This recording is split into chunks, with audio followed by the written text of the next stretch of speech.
All right, let's get right into it. The trial of Jesus in front of the Roman governor Pontius Pilate is one of those things from ancient history that we're pretty sure actually happened. But, when you really look at the story, you've run into this incredible puzzle. A story that seems to fly in the face of everything we know about the guy who is calling the shots. And yeah, at the very center of this whole mystery is Pilate himself. Because the Pilate you read about in the history books and the Pilate you see in the Gospels, well, they feel like two totally different people. And that contradiction has had scholars scratching their heads for centuries, trying to figure out what was really going on that day. And wow, the difference is just night and day. On one side, you've got historians from the time, people like Josephus and Philo, who paint this picture of a really cruel, ruthless governor, a guy who had absolutely no problem clashing with the local leaders and stirring up trouble. But then you flip open the Gospel of Mark, and it's like, who is this guy?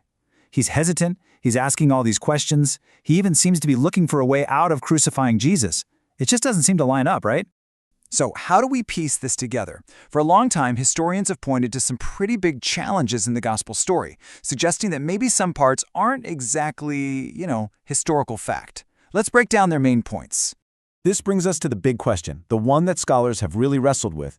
Is it possible that the early church kind of tweaked the details of the trial, maybe to make a certain point? Specifically, this picture of a reluctant Pilate and the whole dramatic scene with releasing a prisoner named Barabbas, was that added later on?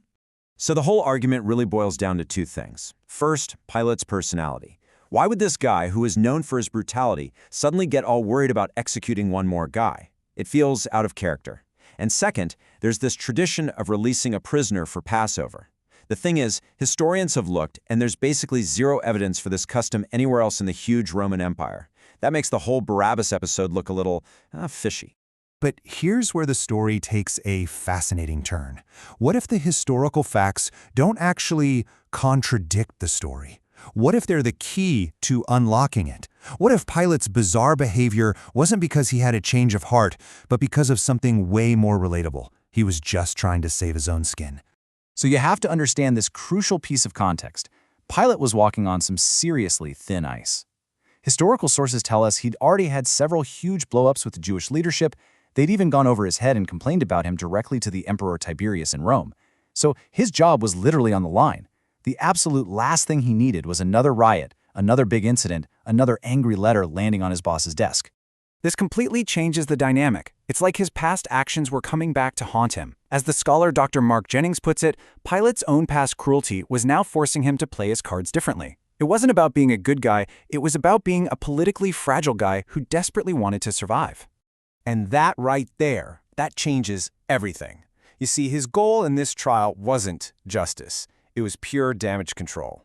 He just wanted to make this whole problem go away as quickly and quietly as possible, without kicking up any dust that could cost him his career. And suddenly, his hesitation makes perfect sense. Okay, so let's actually go to the trial itself and watch how this all unfolds. Because when you understand Pilate's real motive, his actions stop looking weird and start looking like a very clever, very calculated political gamble that just went terribly wrong. So here's Pilate's big plan. He can tell that the charges against Jesus are bogus, that the chief priests are just jealous. He also figures Jesus isn't a real political threat. So he puts a choice to the crowd. Hey, do you want me to release this so-called king of the Jews, or this other guy, Barabbas, who we all know is a murderer and a rebel? Pilate thinks it's a no-brainer. He's sure the crowd will pick Jesus, which lets him solve the problem peacefully and stick it to the leaders who have been a thorn in his side. But his gamble just blows up in his face. I mean, spectacularly. The chief priests get to work, they start whipping up the crowd, convincing them to yell for Barabbas instead. And just like that, Pilate is completely boxed in. The crowd, which was supposed to be his ticket out of this mess, is now roaring for a crucifixion. The whole scene is just spiraling out of his control. You can almost hear the panic in his voice as he makes one last desperate attempt to reason with them. Why? What evil has he done? But it's totally useless. The mob is way past listening to reason. He has completely lost the room. And so, Pilate has a choice to make. He can either stand up for this man he knows is innocent and risk a massive riot that will probably get him fired, or he can give the mob what it wants. He chooses his career. He caves. And in that moment, the ruthless governor we know from history is back, condemning an innocent man to a horrific death, all to keep things quiet and hold on to his job. So from there, the story moves to the crucifixion itself. But what's so powerful about Mark's telling of this is that he's less interested in the blood and guts of it all and much more focused on the meaning of it, specifically this public ritual shaming of a king. The Roman soldiers start this sick, twisted game. It's a parody of coronation, where every single thing they do, every prop they use, is meant to mock and humiliate the idea that this man could ever be a king. First, they grab a purple cloak, the color of emperors, and throw it over his shoulders like a joke. Then, instead of a crown of laurels, they twist together a crown of thorns and jam it down on his head. And then comes the final insult. Instead of "Hail Caesar," they fall to their knees in this mock ceremony, spitting on him and yelling, "Hail, King of the Jews!" And you've got to understand what crucifixion really was. It wasn't just a method of execution. It was a piece of public theater. It was a slow, agonizing process designed for maximum suffering, and most importantly, maximum shame. It was a message from Rome. This is what happens when you cross us. It was the ultimate symbol of powerlessness. But here's the final brilliant twist in Mark's story. He intentionally skips over the glorious details. Remember how Pilate was amazed by Jesus' silence? Well, that's what Mark focuses on. In the face of absolute humiliation, at his most powerless moment, Mark shows Jesus exercising a completely different kind of authority.